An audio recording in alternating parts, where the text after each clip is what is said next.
On the issue of international affairs, I think I've had sufficient knowledge and work experience in international affairs at the UN, both in New York and in London,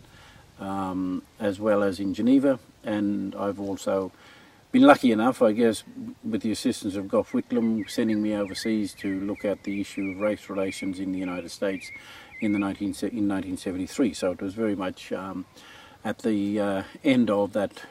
serious confrontation of the 60s and 70s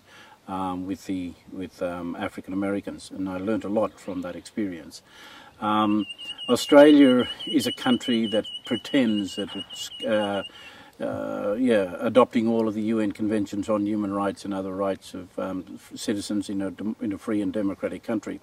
But a lot of the Australian public don't understand the reservations that Australia place on certain sections of those conventions. When they place those reservations on those sections within those international conventions,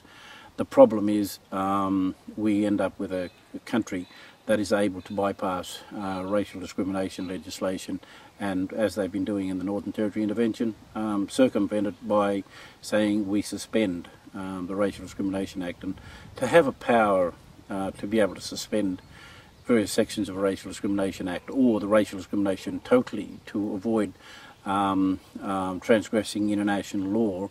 in terms of human rights abuses against certain races in this country, then I think that's a travesty of justice, and I think Australia needs to be held accountable.